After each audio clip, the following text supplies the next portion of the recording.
दोस्तों, इस वीडियो में हम एक बहुत ही इम्पोर्टेंट अपडेट जो आया है उसको डिस्कस करने वाले हैं रिलेटेड टू एनुअल रिटर्न।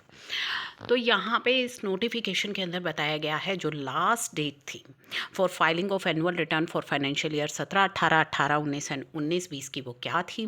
तो 17, 18 की 5 एंड 7 फरवरी, 18, 19 के लिए 31 दिसंबर और 19, 20 के लिए 31 मार्च। साथ ही नोटिफिकेशन को भी यहाँ पे रेफर दिया गया है। तो ये जो है एनुअल रिटर्न फाइलिंग की लास्ट डेट थी। अब sub section 2 and sub section 10 of section 73 कहता है कि proper officer shall issue notice under sub section 1 at least 3 month prior to the time limit specified in sub section 10 for issuance of order. ठीक है, तो इसमें बताया गया है कि सब सेक्शन 10 के अंदर जो ऑर्डर इशू की डेट बताई गई है तो प्रॉपर ऑफिसर उसके 3 महीने पहले एटलीस्ट नोटिस भेजेगा। The proper officer shall issue the order under subsection 9 within 3 years from the due date of furnishing of annual return for the financial year to which tax not paid, short paid, ITC wrongly availed or utilized related to or within 3 year from date of erroneous refund। तो जो proper officer है वो 3 year के अंदर जिस भी financial year में tax की पेमेंट नहीं हुई, कम हुई है या ITC रॉन्ग अवेल किया गया है, उसके 3 साल के भीतर ही ऑर्डर इशू करेगा सबसेक्शन 9 का, और 3 ईयर्स के अंदर ही अगर कोई गलती से रिफंड हुआ है। सेक्शन 73 ऑफ DGST एक्ट कहता है provides that adjudication order will be issued within 3 years from the due date of filing of annual return for the year to which discrepancy is noticed। तो कोई भी adjudication order है वो भी 3 साल के भीतर भेजना होगा। तो ये इंस्ट्रक्शन जो है इशू की गई है एनुअल रिटर्न से जुड़ी। The section also provide show cause notice is required to be issued at least 3 months prior to the time limit.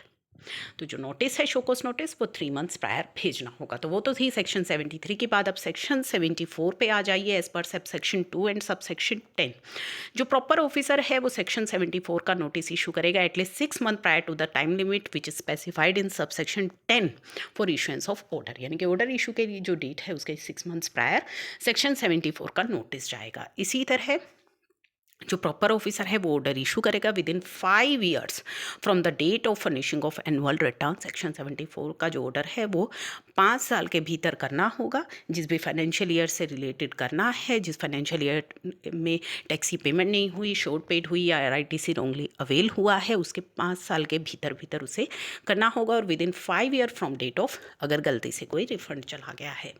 Section 74 कहता है इन केस टैक्स की पेमेंट नहीं हुई, शॉर्ट पेड हुई है, कोई गलती से रिफंड हो गया है या ITC आपने रॉन्ग अवेल या यूटिलाइज किया है या फॉर रीज़न ऑफ फ्रॉड या विलफुल आपने मिस स्टेटमेंट या फैक्ट्स को छुपा करके कुछ किया है, तो adjudication order within 5 years issue करना होगा for the filing of annual return to which such discrepancy is noticed. Further show cause notice is required to be issue. Show cause notice भेजना होगा at least 6 months prior to the time limit. In view of legal provision, if show cause notice are issued in close proximity of end of the last date, it may leave very little time।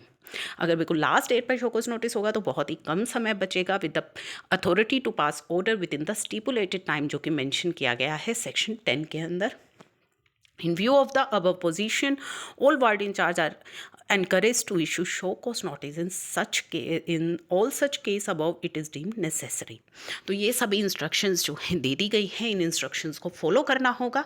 तो आपको इन instructions का पता होना चाहिए ताकि कल को आपके पास इन टाइम पीरियड्स के भीतर अगर नोटिस नहीं आता है तो आप उसे चैलेंज कर सकते हैं। तो ये इश्यू कर दी गई हैं नोटिस से जुड़ी और ऑर्डर से जुड़ी जो चीज़ें हैं एनुअल रिटर्न को लेकर के। तो इसका लिंक आपको डिस्क्रिप्शन बॉक्स में मैं दे दूँगी, आप वहाँ से डाउनलोड करके इन इंस्ट्रक्शंस को डिटेल में रीड कर सकते हैं।